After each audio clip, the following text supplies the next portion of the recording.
Meski ceritanya terasa panas dan bikin salah fokus dan membuat tegang bagian bawah Anda, tapi tetap aman untuk semua umur. Kalau kalian suka dengan cerita ini, jangan lupa untuk tekan tombol subscribe, supaya kalian tidak ketinggalan cerita-cerita seru berikutnya. Jangan lupa juga untuk like agar kami semakin semangat membuat kisah-kisah menarik lainnya. Dan tulis pendapat kalian di kolom komentar tentang bagian mana yang paling bikin kalian ikut hanyut dalam alur cerita ini. Aku, Dito, adalah pria biasa yang baru saja mendapat pekerjaan sebagai asisten pribadi di sebuah perusahaan besar di pusat kota. Aku tidak pernah membayangkan bahwa pekerjaanku akan membuatku terjebak dalam sebuah dunia yang jauh lebih rumit daripada yang kubayangkan. Hari pertama aku datang ke kantor, aku bertemu dengan majikanku yang membuatku langsung terpana. Namanya Luna. Wanita itu bukan hanya cantik, tapi juga punya aura yang kuat, seperti magnet yang sulit kuhindari. Rambutnya hitam legam, jatuh tergerai di bahu dengan kilauan alami. Tatapannya tajam, dan senyumannya bisa membuat siapa saja merasa nyaman sekaligus penasaran. Selamat datang, Dito. Aku harap kamu bisa bekerja dengan baik di sini, katanya dengan suara lembut tapi penuh percaya diri. Aku mengangguk gugup. Hatinya yang hangat tapi penuh misteri langsung membuat malam pertamaku di rumah sendiri terasa lebih sulit tidur daripada biasanya.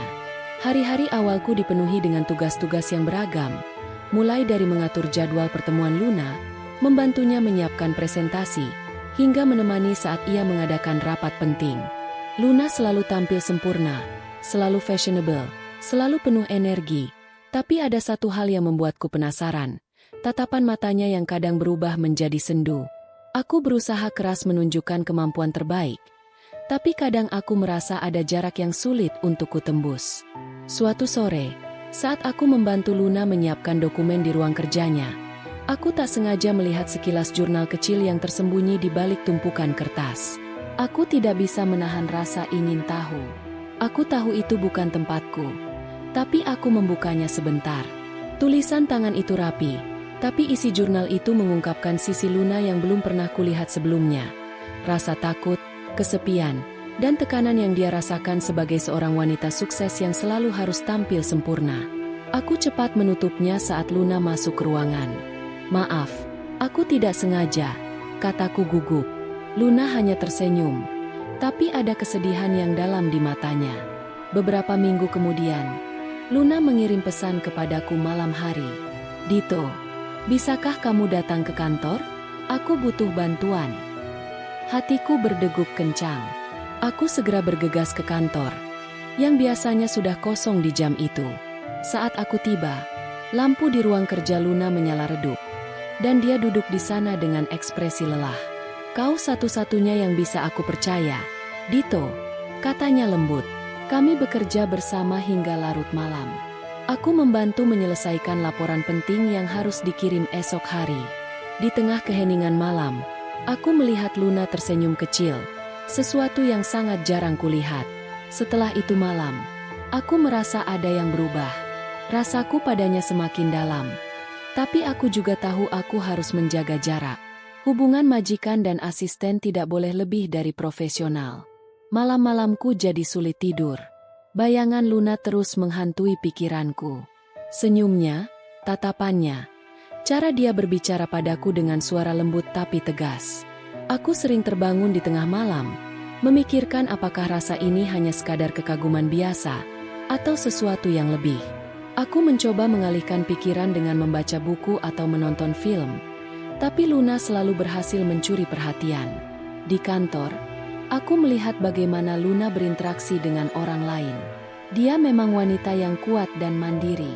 Namun, kadang ada kesan lelah yang tak bisa disembunyikan. Suatu hari aku menemukan lagi jurnal kecil itu di meja Luna. Kali ini, aku tak bisa menahan diri untuk membacanya lebih banyak.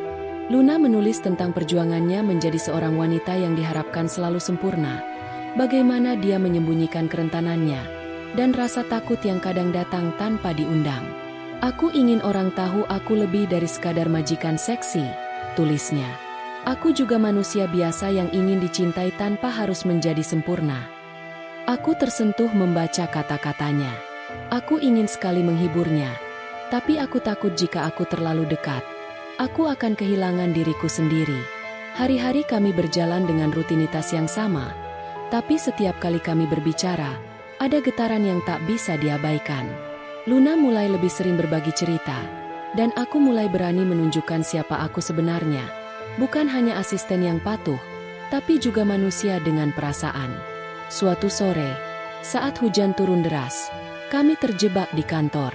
Kami duduk berdua di ruang tamu yang hangat, berbincang hingga larut malam. Aku merasakan kedekatan yang belum pernah kurasakan sebelumnya. Namun, kami berdua tahu batasnya. Kami memilih diam, menjaga jarak agar tidak terluka. Suatu hari, aku tak sengaja menyentuh tangan Luna saat memberinya dokumen. Jantungku langsung berdetak kencang. Dia menatapku dengan mata yang seolah ingin mengatakan sesuatu, tapi kemudian tersenyum dan menarik tangannya. "Dito, kita harus profesional," katanya lembut. Aku mengangguk. Meski hatiku berat, aku tahu bahwa dia juga merasakan hal yang sama. Tapi mungkin dia takut jika perasaan itu membuat semuanya menjadi rumit. Malam itu, aku bermimpi tentang Luna.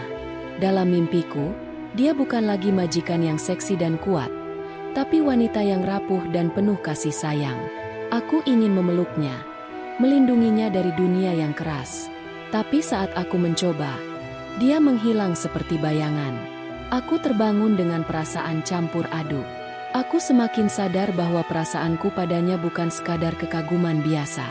Suatu malam, Luna memanggilku ke ruang kerjanya.